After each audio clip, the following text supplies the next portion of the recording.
Hi hello ಎಲ್ಲರಿಗೂ ನಮಸ್ಕಾರ. Welcome back to my channel. ನಾನು ನಿಮ್ಮ ಪ್ರೀತಿಯ ಭವ್ಯ. ಎಲ್ಲರೂ ಹೇಗಿದ್ದೀರಾ? ಎಲ್ಲರೂ ಚೆನ್ನಾಗಿದ್ದೀರಾ ಅಂತ ಅನ್ಕೊಳ್ತಾ ಇದ್ದೀನಿ. ನಾನು ಕೂಡ ತುಂಬಾನೇ ಚೆನ್ನಾಗಿದ್ದೀನಿ. ಇವತ್ತಿನ ಒಂದು ವಿಡಿಯೋನ ಬೆಳಗ್ಗೆನೆ ಒಂದು 10:30ಯಿಂದ ಶುರು ಮಾಡ್ತಾ ಇದ್ದೀನಿ. ಇವತ್ತು ಅಮ್ಮನ ಮನೆ ದೇವಸ್ಥಾನಕ್ಕೆ ನನ್ನ ಮಗಳದು ಮುಡಿ ಕೊಡೋಣ ಅಂತ ಹೋಗ್ತಾ ಇದ್ದೀವಿ. ಸೊ ಫ್ರೆಂಡ್ಸ್, ಆ ಒಂದು ವಿಡಿಯೋನ ನಾನು ನಿಮ್ಗಳ ಜೊತೆ ಶೇರ್ ಮಾಡ್ಕೊಳ್ತಾ ಇದ್ದೀನಿ. ನನ್ನ ಈ ಒಂದು ಚಾನಲ್ಗೆ ನೀವೇನಾದರೂ ಹೊಸಬ್ರಾಗಿದ್ರೆ ದಯವಿಟ್ಟು ಸಬ್ಸ್ಕ್ರೈಬ್ ಮಾಡ್ಕೊಂಡು ನೋಡಿ. ಹಾಗೆಯೇ ಈ ಒಂದು ವಿಡಿಯೋ ಇಷ್ಟ ಆಯಿತು ಅಂತ ಅಂದರೆ ಲೈಕ್ ಮಾಡಿ, ಕಮೆಂಟ್ ಮಾಡಿ, ಶೇರ್ ಮಾಡಿ. ಬನ್ನಿ ಫ್ರೆಂಡ್ಸ್, ಹಾಗಾದ್ರೆ ಇವತ್ತಿನ ಒಂದು ವಿಡಿಯೋನ ಶುರು ಮಾಡೋಣ.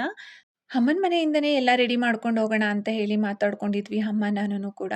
ಸೊ ಕೊನೆಯಲ್ಲಿ ನಮ್ಮನೆಯವರು ಇದ್ದವರು ನಮ್ಮನೆಯಿಂದನೇ ಮಾಡ್ಕೊಂಡು ಹೋಗಿ ಅಲ್ಲಿಗೊಂದ್ಸಲ ಏನಕ್ಕೆ ಅಂತ ಹೇಳಿದ್ರು. ಸೊ ಹಾಗಾಗಿ ಅಮ್ಮ ನಮ್ಮನೆಗೇನೆ ಬೆಳಗ್ಗೆ ಎದ್ದು ಅಲ್ಲಿ ಕೆಲಸ ಎಲ್ಲ ಮುಗಿಸ್ಕೊಂಡು ಚಿಕನ್ ಕಟ್ ಮಾಡಿಸ್ಕೊಂಡು ಇಲ್ಲಿ ನಮ್ಮನೆಗೆ ಬಂದಿದ್ದಾರೆ.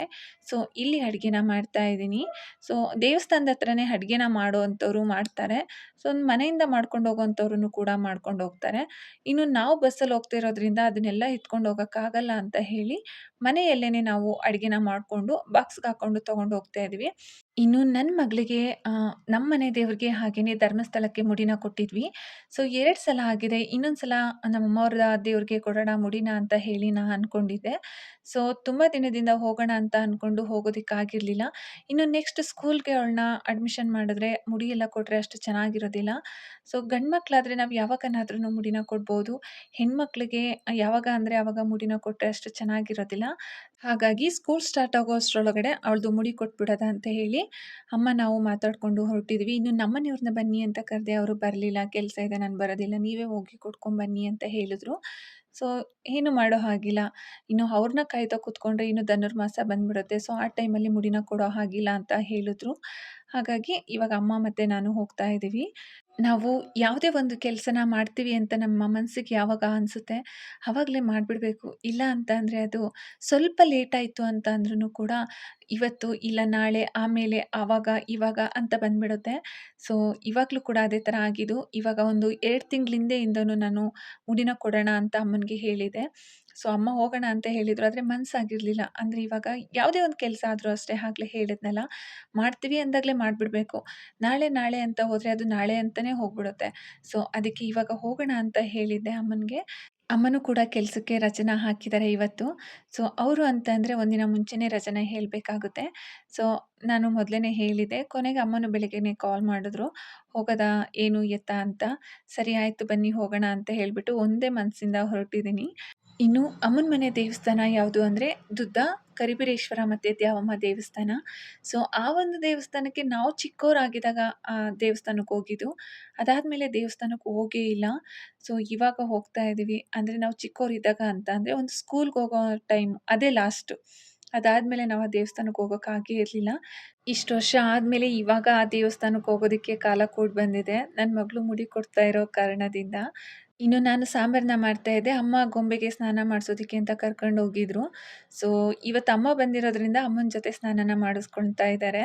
ನಾನು ಸಾಂಬಾರು ಮತ್ತು ರೈಸ್ಗೆ ಇಟ್ಬಿಟ್ಟು ಅವಳಿಗೆ ಬಟ್ಟೆ ಹಾಕೋದಾ ಅಂತ ಹೇಳಿ ಬಂದು ಅವಳನ್ನ ಮೈಯೆಲ್ಲ ಒರೆಸ್ತಾ ಇದ್ದೀನಿ. ಸೊ ಇನ್ನು ಬಟ್ಟೆ ಅಂತ ಬಂದರೆ ನನ್ನ ಜೊತೆಗೇನೆ ಹಾಕಿಸ್ಕೊಳ್ಳೋದು, ಯಾರ ಜೊತೆಗೂ ಹಾಕಿಸ್ಕೊಳ್ಳೋಕೆ ಹೋಗೋದಿಲ್ಲ. ಸೊ ಅಮ್ಮನ ಜೊತೆ ಹಾಕಿಸ್ಕೊತಾರೆ, ಒಂದೊಂದು ಟೈಮ್ ಹಾಕಿಸ್ಕೊತಾರೆ, ಒಂದೊಂದು ಟೈಮ್ ಹಾಕಿಸ್ಕೊಳ್ಳೋದಿಲ್ಲ. ಅದರಲ್ಲೂ ಇವತ್ತು ನಮ್ಮ ಅಮ್ಮನಿಗೆ ಬಟ್ಟೆ ಹಾಕೋದಕ್ಕೆ ಅಂತ ಬಿಟ್ಟರೆ ಹೆಂಗೆಂಗೋ ಹಾಕಿ ಅವಳಿಗೂ ನಗು ಬರ್ತಿದೆ. ನಮ್ಮ ಅಮ್ಮನಿಗೆ ನಗು ಹಾಕೋದು ಹಾಕ್ಬಿಟ್ಟು ಇದು ಹೆಂಗೆ ಹಾಕಿದ್ದೀನಿ ಅಂತ ಹೇಳಿ. ಸೊ ಕೊನೆಗೆ ನಾನು ಅದನ್ನು ತೆಗೆದು ರೆಡಿನ ಮಾಡಿದೆ. ಅವಳನ್ನ ರೆಡಿ ಮಾಡಿ ಬಿಟ್ಟರೆ ಅವಳು ಅಷ್ಟಕ್ಕವಳು ಓಡಾಡಿಕೊಂಡು ಆಟ ಆಡಿಕೊಂಡು ಒಂದು ಖುಷಿಯಿಂದ ಇರ್ತಾಳೆ. ನಮ್ಮ ಕೆಲಸನ ನಾವು ಮಾಡ್ಕೊಬೋದು. ಸೊ ಇನ್ನು ರೆಡಿ ಮಾಡಿಕೊಂಡು ಎಲ್ಲದನ್ನು ಕೂಡ ಅಂದರೆ ಇವಾಗ ಮುದ್ದೆ, ರೈಸು, ಸಾಂಬಾರು ಎಲ್ಲ ಮನೆಯಲ್ಲೇ ಮಾಡ್ಕೊಂಡಿದ್ದೀವಿ. ಇನ್ನು ಮೊಸರನ್ನಕ್ಕೆ ನಾವು ಅಲ್ಲೇ ಅವ್ರಿಗೇ ಕೊಟ್ಟರೆ ಅವರೇ ಮಾಡ್ತಾರೆ. ಸೊ ಇಲ್ಲಿ ಮನೆಯಲ್ಲಿ ಚಿಕನ್ ಮಾಡಿರೋದ್ರಿಂದ ಮೈಲಿಗೆ ಆಗುತ್ತೆ ಅಂತ ಹೇಳಿ ಸೊ ಅಲ್ಲೇನೇ ಮೊಸರು ಮತ್ತು ಅಕ್ಕಿನ ಕೊಟ್ಟರೆ ಅವರೇನೆ ಮಾಡ್ಕೋತಾರೆ. ಸೊ ಎಲ್ಲದನ್ನು ರೆಡಿ ಮಾಡಿಕೊಂಡು ಹೋಗ್ತಾ ಇದ್ದೀವಿ. ನನ್ನ ಮಗಳಿಗೆ ಖುಷಿನೋ ಖುಷಿ ಹೊರಗಡೆ ಹೋಗೋದು ಅಂತಂದರೆ. ಅದರಲ್ಲೂ ಈ ಥರ ಹೊರಗಡೆ ದೂರ ಹೋಗ್ತಾ ಇದ್ದೀವಿ ದೇವಸ್ಥಾನಗಳಿಗೆ ಅಥವಾ ಪಾರ್ಕು, ಹೀಗೆ ಯಾವುದಾದ್ರೂ ನೆಂಟರು ಮನೆ ಎಲ್ಲ ಹೋಗ್ತಾ ಇದ್ದೀವಿ ಅಂತ ಅಂದರೆ ಫುಲ್ ಖುಷಿಯಿಂದ ಹೊರಡ್ತಾಳೆ. ಸೊ ಬಸ್ ಸ್ಟ್ಯಾಂಡಿಗೆ ಬಂದು ಬಸ್ ಸಿಕ್ತು. ಬಸ್ಸಿಗೆ ಬಂದ್ವಿ. ಬಂದ ತಕ್ಷಣ ಬಸ್ ಸಿಕ್ತು. ಮನೆ ಹತ್ರನೇ ಲೇಟ್ ಆಗಿತ್ತು. ಇನ್ನು ಎಲ್ಲಿ ಅಮ್ಮ ಬೈಯುತ್ತೋ ಅಂತ ನನ್ನ ಮನಸ್ಸಲ್ಲಿ ಅನ್ಕೊತಾ ಇದ್ದೆ. ಸೊ ಬಂದ ತಕ್ಷಣ ಬಸ್ ಸಿಕ್ಕಿದ್ದಕ್ಕೆ ಸ್ವಲ್ಪ ಖುಷಿ ಆಯಿತು. ಇನ್ನು ಅಲ್ಲಿಂದ ಬಂದು ಮಾರ್ಕೆಟಲ್ಲಿ ಸ್ವಲ್ಪ ಸಾಮಾನುಗಳನ್ನ ತೊಗೋಬೇಕಿತ್ತು. ಸೊ ಅದನ್ನೆಲ್ಲ ತೊಗೊಂಡು ಇನ್ನು ಹಣ್ಣು ಕಾಯಿಗೆ ಮತ್ತು ಮಡಿಲಕ್ಕಿಗೆ ಎಲ್ಲದನ್ನು ತೊಗೋಬೇಕಿತ್ತು. ಇನ್ನು ಜೊತೆಗೆ ತೆಂಗಿನಕಾಯಿ ಇರಲಿಲ್ಲ. ಸೊ, ತೆಂಗಿನಕಾಯಿನ ತಗೊಂಡ್ವಿ. ಇನ್ನು ಅಲ್ಲಿ 3, 4 ದೇವಸ್ಥಾನ ಇದೆ ಅಂತ ಹೇಳಿದ್ರು. ಸೊ, ಆ ದೇವಸ್ಥಾನಕ್ಕೆಲ್ಲ ಪೂಜೆ ಮಾಡಿಸೋದಕ್ಕೆ ಅಂತ ತೆಂಗಿನಕಾಯಿನ ತಗೊಂಡ್ವಿ. ಸಾಮಾನೆಲ್ಲ ತಗೊಂಡಾದ್ಮೇಲೆ ಬಟ್ಟೆ ತಗೊಳ್ಳೋಣ ಅಂತ ಹೋದ್ವಿ. ಒಂದು 3, 4 ಅಂಗಡಿನ ನೋಡಿದ್ವಿ. ಯಾವುದು ನಮ್ಗೆ ಇಷ್ಟ ಆಗೋ ಥರ ಬಟ್ಟೆ ಸಿಗ್ಲಿಲ್ಲ. ಸೊ, ಫೈನಲಿ ಕೊನೆಗೊಂದು ಅಂಗಡಿಗೆ ಹೋದ್ವಿ. ಅಲ್ಲಿ ಪರವಾಗಿಲ್ಲ ಅನ್ನೋ ಅಂತ ಸಿಕ್ತು. ಅಂದ್ರೆ ಇವಾಗ ನಾವು ದುಡ್ಡು ಕೊಟ್ಟಂಗೆಲ್ಲ ಬಟ್ಟೆಗಳು ಸಿಗುತ್ತೆ. ಸೊ, ಇವಾಗ ನಾವು ಮುಡಿ ಕೊಡೋದಿಕ್ಕಲ್ವಾ ಸ್ವಲ್ಪ ಕಡಿಮೆದೇ ತಗೊಳ್ಳೋಣ ಅಂತ ಹೋದ್ವಿ. ಅದೇನೋ ಹೇಳ್ತಾರಲ್ಲ ಕಾಸಿಗೆ ತಕ್ಕನ ಕಜ್ಜಾಯ ಅಂತ. ನಾವು ದುಡ್ಡು ಕೊಟ್ಟಂಗೆಲ್ಲ ಬಟ್ಟೆಗಳು ಸಿಗುತ್ತೆ. ಸೊ, ನಾವು ಕಡಿಮೆ ದುಡ್ಡು ಕೊಟ್ಟು ಬಟ್ಟೆನ ತಗೊಳ್ಳೋದಕ್ಕೆ ಅಂತ ಹೋದ್ರೆ ಅದು ಎಷ್ಟು ದುಡ್ಡಿರುತ್ತೋ ಅಷ್ಟು ಲೆವೆಲ್‌ಗೇನೆ ಇರುತ್ತೆ. ಸೊ, ಪರವಾಗಿಲ್ಲ ಅಂತೇಳಿ ಒಂದು ರೇಂಜಿಗಿರೋಂಥ ಬಟ್ಟೆನ ತಗೊಂಡ್ವಿ. ತಗೊಂಡು ದುದ್ದಕ್ಕೆ ಬಸ್ ರೆಡಿ ಇತ್ತು. ಬಸ್ಸಿಗೆ ಬಂದ್ವಿ. ಇದೇ ದುದ್ದ ದೇವಸ್ಥಾನ ದ್ಯಾವಮ್ಮ ಕರಿಬರೇಶ್ವರ. ಇವಾಗ ದೇವಸ್ಥಾನನ ರೆಡಿ ಮಾಡ್ತಾ ಇದ್ದಾರೆ. ಫಸ್ಟ್ ಚಿಕ್ಕದಾಗಿತ್ತು. ಇವಾಗ ತುಂಬಾ ದೊಡ್ಡದಾಗಿ ದೇವಸ್ಥಾನನ ಕಟ್ತಾ ಇದ್ದಾರೆ. ಸೊ, ಆ ದೇವ್ರನ್ನ ಪಕ್ಕದಲ್ಲಿ ಇಟ್ಬಿಟ್ಟು ಪೂಜೆನ ಮಾಡ್ತಿದ್ದಾರೆ. ಒಂದು ಬಿಸ್ಲೆ ಅಮ್ಮ ಅಂತ ಹೇಳಿ ಅಂದ್ರೆ ದ್ಯಾವಮ್ಮನೇ ಬಿಸ್ಲೆ ಅಮ್ಮ ಅಂತ ಕರೀತಾರೆ. ಇನ್ನು ಅರಸಬೀರಣ್ಣ ಅಂತ ಹೇಳಿ.